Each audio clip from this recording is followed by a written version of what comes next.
Assalamualaikum warahmatullahi wabarakatuh. Kenalkan, nama saya Hana Prilia Irawati. Saya dari kelas Akuntansi 19A, Fakultas Ekonomi dan Bisnis Universitas Teknokrat Indonesia. Saya di sini ingin menjelaskan critical review mengenai film yang berjudul Di Timur Matahari.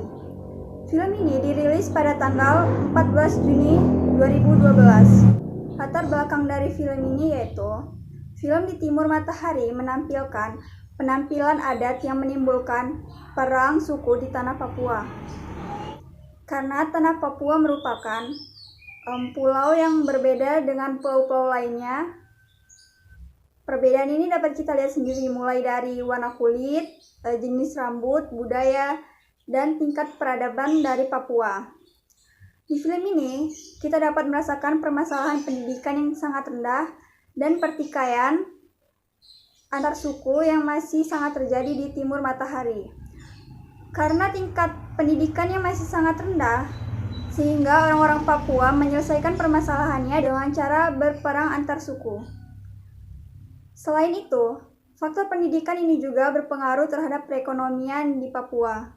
Dan permasalahan pendidikan dan nilai komunikasi inilah yang dilahirkan di dalam diri kehidupan anak-anak Papua dan menjadi ajaran moral untuk dapat menunjukkan kepedulian yang lebih besar lagi terhadap bangsa ini, khususnya bagi anak-anak yang haus akan pengetahuan. Dan ringkasan ceritanya yaitu seorang anak bernama Mazmur dan teman-temannya yang tinggal di daerah Papua di Indonesia bagian timur.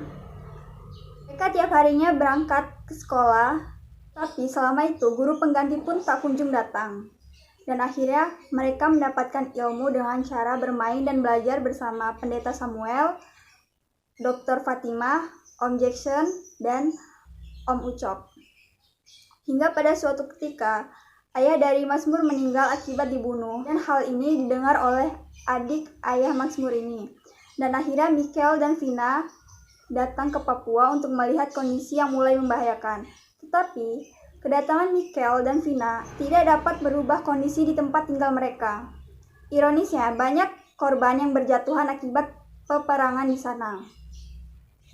Karena sudah waktunya untuk berdamai, Mazmur dan teman-temannya pun mulai melakukan hal apapun agar dapat memberhentikan peperangan tersebut. Dan akhirnya, Mazmur dan teman-temannya pun dapat kembali bersekolah seperti biasanya, tetapi bersama Pendeta Samuel. Nah, untuk analisis elemen plot atau klimaks yaitu ketika kegembiraan berubah menjadi duka ketika ayah Mazmur atau Blasius dibunuh oleh ayah dari temannya Mazmur sendiri.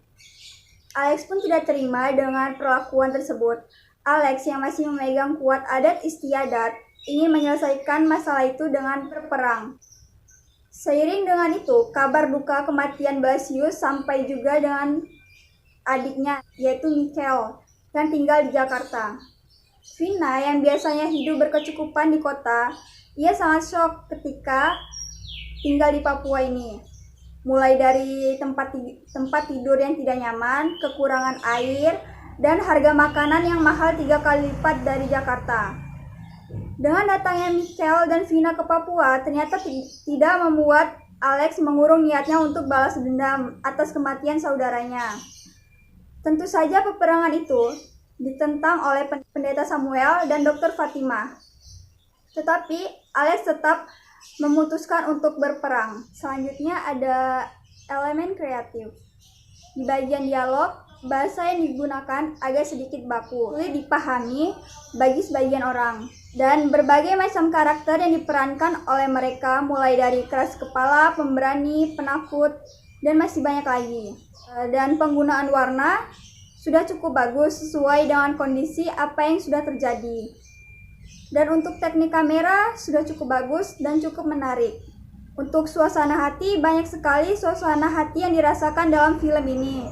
Mulai dari gembira, lucu, dan sedih.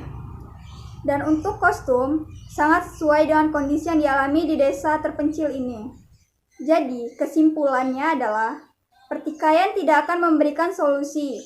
Balas dendam akan melahirkan suatu rantai penyakit yang tidak ada habisnya. Dan memaafkan adalah sifat kesatria dari seorang manusia. Mungkin cukup yang dapat saya sampaikan mengenai critical review film Di Timur Matahari ini. Atas perhatiannya saya ucapkan terima kasih. Wassalamualaikum warahmatullahi wabarakatuh.